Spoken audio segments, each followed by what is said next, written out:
Hello दोस्तों, French movie the lovers पर आधारित दो और दो प्यार मूवी सिनेमाघरों में रिलीज हो चुकी है। मूवी की कहानी डेंटिस्ट काव्या और बिजनेसमैन अनिरुद्ध के शादीशुदा जीवन से है।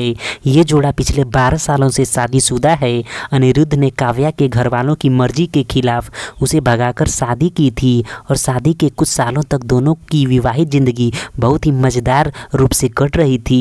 लेकिन अनिरुद्ध के पिता की मौत के बाद जैसे ही उस पर पिता के बिजनेस और परिवार की जिम्मेदारी आई, उसकी जिंदगी ही बदल गई और शादी से भी रंग उतर गया। दोनों एकदम से उदासीन हो गए और एक दूसरे से उबने लगे। अब काव्या और अनिरुद्ध भले ही एक छत के नीचे रहते हैं और एक ही बिस्तर पर सोते हैं, मगर दोनों के बीच किसी तरह का कनेक्शन नहीं है। यही वजह है कि दोनों शादी से अलग अपना अपना प्यार घर के बाहर तलाशने लगते हैं। विद्या बालन फोटोग्राफर विक्रम के साथ रिलेशनशिप में हो जाती हैं, तो वहीं उनके पति अनिरुद्ध एक्ट्रेस बनने की इच्छा रखने वाली रोजी उर्फ नोरा के साथ प्यार में पड़ जाते हैं।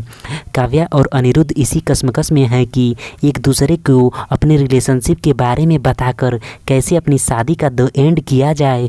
मगर तभी कहानी में ट्विस्ट आ जाता है, क्योंकि काव्या के प्यारे दादाजी का निधन हो जाता है, जिसके लिए काव्या को ऊटी अपने मायके जाना पड़ता है और काव्या के साथ ऊटी अनिरुद्ध भी जाते हैं और वहाँ एक बार फिर उनके अतीत की चुलबुली और खूबसूरत प्यार भरी यादें ताज़ा हो जाती हैं। मगर दोनों अब एक्स्ट्रा मैरिटल अफेयर में होते हैं।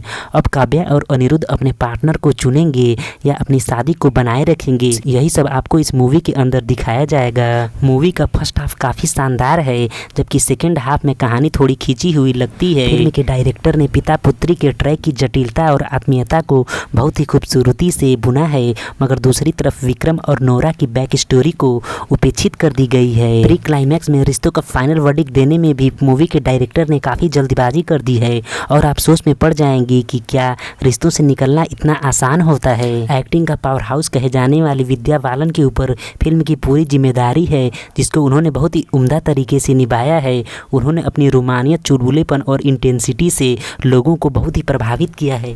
वहीं प्रतीक गांधी एक बार फिर चमकते हुए नजर आ रहे हैं। उनकी और विद्या की केमिस्ट्री पर्दे पर आपको मजे करवा देगी, जबकि इलियाना डिक्रूज ने अपने किरदार को बखूबी निभाया है। उन्हें थोड़ा और स्क्रीन स्पेस मिलना चाहिए था। फोटोग्राफर के किरदार में सेंथिल राममूर्ति भी बहुत ही हैंडसम लग रहे हैं। दोस्तों, अगर आप विद्या बालन, इलियाना डिक्रूज और प्रतीक गांधी के चाहते हैं और रिश्तों की पड़ताल के इच्छुक हैं, तो आपको यह मूवी जरूर से पसंद आने वाली है। धन्यवाद।